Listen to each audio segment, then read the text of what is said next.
Hey there, this is going to be an interesting video on some of the history of chiropractic, and one thing that I noticed in the history of chiropractic that affected me as much as anything else was seeing the Gonstead Clinic in the middle of nowhere in Mount Horeb, Wisconsin, of all small places. Now the town now, as I look out here, has got maybe a couple thousand people, but back when Gonstead was cranking, 50s, 60s, 70s, the town only must have had maybe 500 or maybe even 1,000 people. So I'm going to pull in here and show you a few things about this, and just I hope so much that you're as awed and inspired as I have been every time I've been here. And I've had maybe 10 or 12 seminars here at this clinic, maybe 15 actually.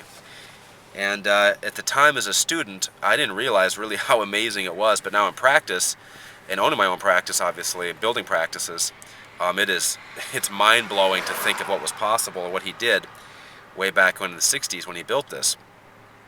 So I'm going to pan this over here so you can see. Now when this practice was built, it was built on one of the highest points in the town, and he had enough land that he paid a tremendous amount of the property taxes in the city. And so here, I'm going to have you bring this around. And so you look here up on the hill, Gonstead Clinic with the American flag. Drive up here now.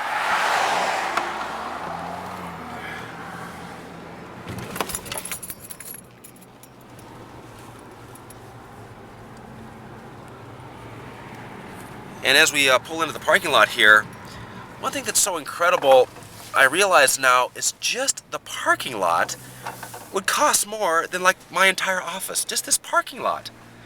And as we look at the entryway here in the practice, it's got this super cool architecture. And if you look there at the cool door, those were electric doors back in the 60s. So the doors were electric. Now just go and have them try to install an electric set of doors in your office today. It's just unheard of. And as we drive over here, it's got another entry on the other side also. And by the way, everything we're seeing here behind the glass is the reception area. And this reception area here holds about 100 people. And there would be times that people would drive by at midnight or 1 o'clock, 2 o'clock in the morning, and the parking lot would be almost full, and the lights would be on, and there'd be 50, 60, 70 plus people in there waiting to get adjusted. Because he would work, all the way till 2 o'clock in the morning, and just when people were done. So in those days, as he would be adjusting people, he would just go room to room to room, and he would adjust people until there was no people left. And he would snack on crackers and cheese, and a lot of times they say if he was really getting late and he was tired, he would actually close his eyes and take little tiny cat naps in the 10 or 15 seconds it took for the tables to go up and down. Unbelievable back in those days. So if you look here on the side of the building, it might be hard to see, but there's a little plaque in the wall here that says 1964 when this practice was actually built. Now I'm going to see if I can actually go in here, and I'm not sure if it's open or not, but we're going to give it a try and see if I can show you.